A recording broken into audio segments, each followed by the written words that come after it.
Shalom saudara yang terkasih di dalam Yesus Kristus. Renungan hari ini diambil dari Matius pasal 7 ayat 7-11 dengan tema biarkan menangis. Pada Matius pasal 7 ayat 7 disebutkan, mintalah maka akan diberikan kepadamu, carilah maka kamu akan mendapat, ketoklah maka pintu akan dibukakan bagimu. Tidak ada ibu yang senang melihat anaknya menangis. Air mata dan suara tangisan anak balita bisa mencapik hati seorang ibu. Maka sebisa mungkin para ibu akan berusaha menenangkan, memeluk atau memenuhi keinginan sang anak agar tangis itu reda. Namun bagaimana jika anak itu menangis keras karena menginginkan sesuatu yang berbahaya, seperti pisau tajam yang ada di atas meja? Dalam kasus ini, tidak sedikit ibu yang memilih berkata, biarkan saja dia menangis. Karena memberikan pisau tentu bukanlah bukti kasih, melainkan sebuah kelalaian.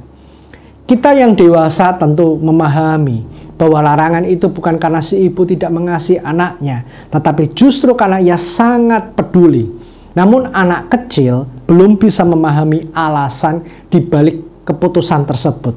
Bagi mereka, segala sesuatu yang menarik adalah sesuatu yang harus dimiliki. Ketika permintaan ditolak, mereka mudah menuduh orang tuanya tidak sayang, tidak perhatian, bahkan kejam. Bukankah terkadang iman kita kepada Tuhan serupa dengan tingkah anak-anak itu?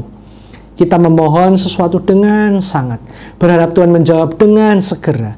Kita mungkin sudah mengutip ayat-ayat Alkitab tentang janji Tuhan yang menjawab doa. Kita merasa yakin telah memenuhi syarat iman dan ketekunan, lalu bertanya-tanya, mengapa Tuhan belum juga menjawab? Bahkan kita mungkin merasa kecewa, terluka, dan dalam keheningan menangis. Namun seperti seorang ibu yang membiarkan anaknya menangis karena tidak memberikan pisau, Tuhan pun terkadang membiarkan kita menangis, bukan karena ia tidak peduli, melainkan karena ia tahu apa yang terbaik. Ia melihat hal-hal yang belum kita pahami. Ia tahu bahwa ada bahaya di balik apa yang tampak menarik. Ada luka di balik keinginan yang tampaknya baik-baik.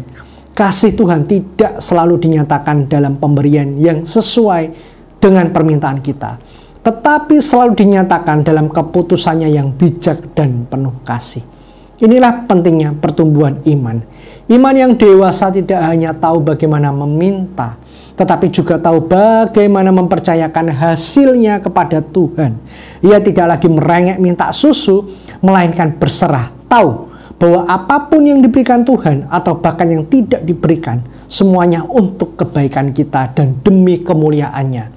Kita pun belajar bahwa iman dan ketekunan bukan jaminan akan terkabulnya semua doa, tetapi keduanya adalah jalan untuk semakin mendekatkan diri kepadanya dan memahami isi hatinya.